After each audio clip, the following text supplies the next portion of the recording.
Well, hello, everyone, and thank you for joining me. I'm Jill Bloom, Group Publisher of Roofing Contractor, and welcome to our Best of Success podcast show. I am so honored to be joined by Trent Cotney, partner with Adams and Reese. Trent, thank you so much for joining me. Jill, it's great to see you again. Well, we always have some great topics to talk about, Trent, and you're always so generous with your time to offer some nuggets of information for all the contractors listening.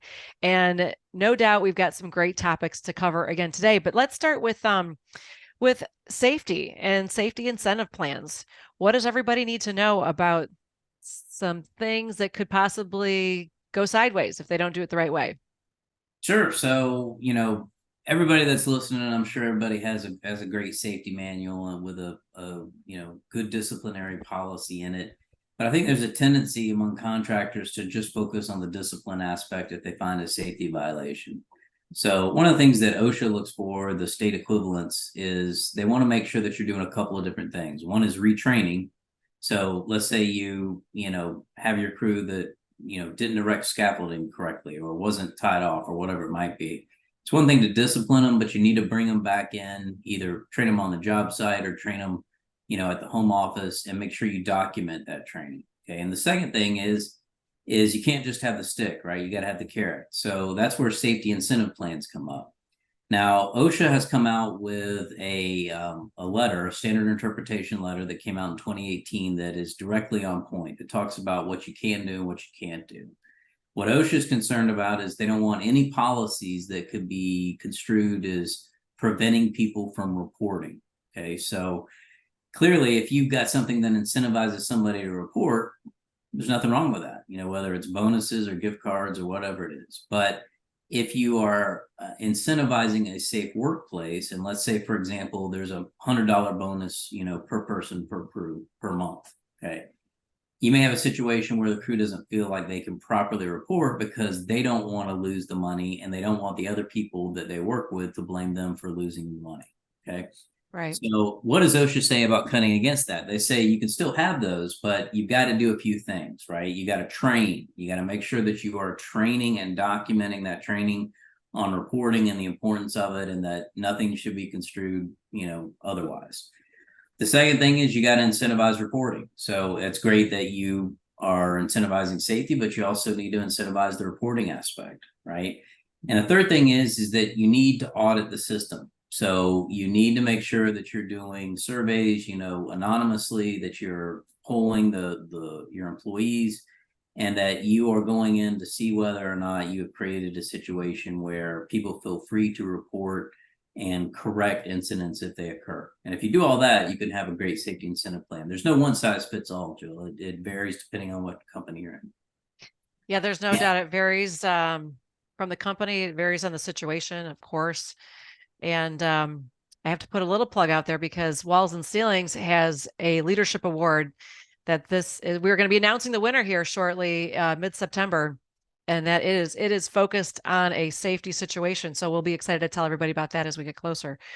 Right. But yeah, it's inspiring for sure.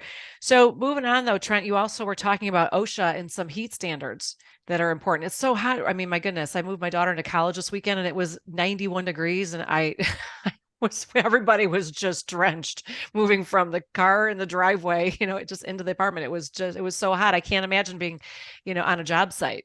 So what does everybody need to know about some of the heat standards? Yeah. So, to a certain extent, every employer is required to keep their employees free from recognized hazards, and heat is obviously one of that, whether it's federal OSHA or state equivalents. What's interesting, Jill, is we've got federal OSHA that's right now engaged in the rulemaking process to finalize the new heat, injury, and illness standard. But during that time frame, we've had a couple of different jurisdictions come out with their own rules, and there's some question as to whether or not they're proper. Okay, first one was Texas. Both Austin and Dallas came out with some city ordinances. It was then put within some statutes, and then Governor Abbott vetoed that and said, no, you can't do that. We've got federal OSHA.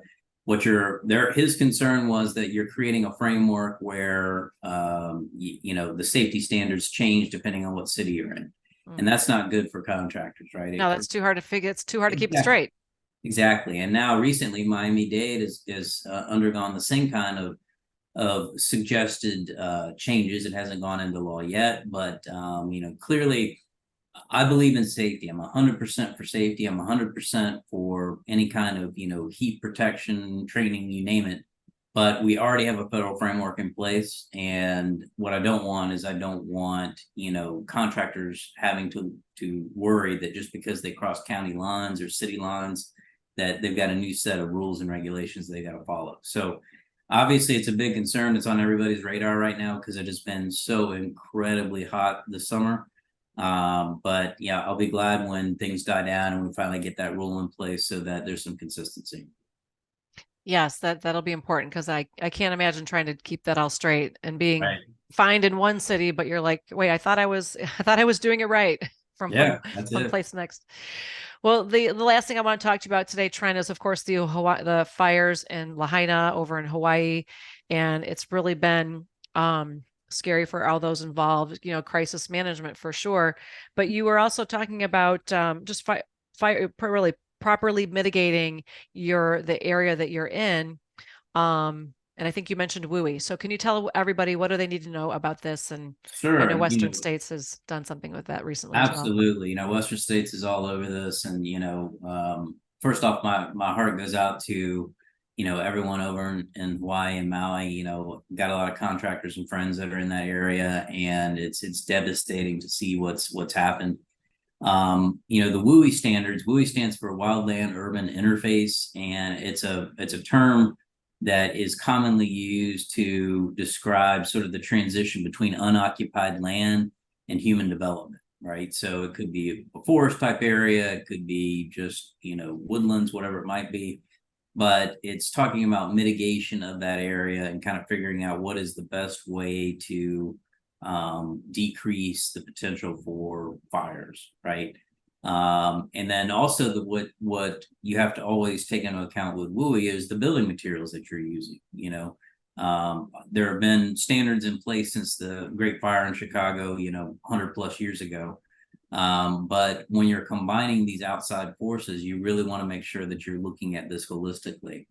So one of the things that come out of these types of fires, even though it's a huge tragedy, just like when we have with hurricanes, you go back to the drawing board and you figure out what could we do to help prevent this spread in the future.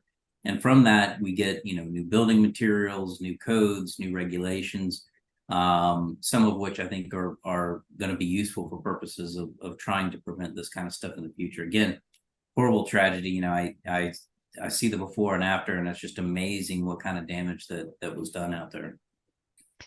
Yeah, I saw some drone footage that was sent over our way. So what do you think that will be some of the first standards that will be put in place when it comes to as they rebuild? And how can you actually go back and retrofit?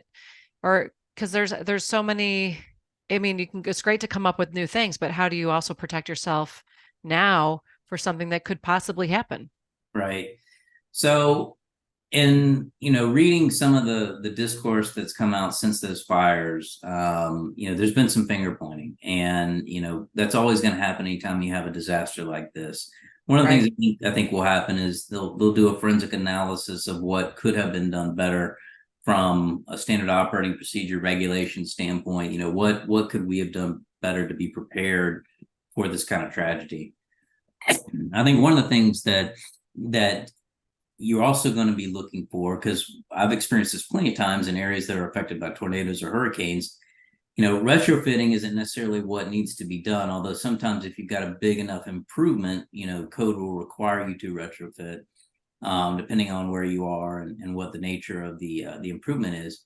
But with regard to new construction, I am anticipating that the new standards will be in place, some of which mitigate a little bit better against some of the fire potential that's out there. So as these buildings are being rebuilt, I would anticipate that many of them are going to contain modern materials, some of which I'm assuming would give them better fire protection in the future. It's going to be very interesting to see how it all unfolds.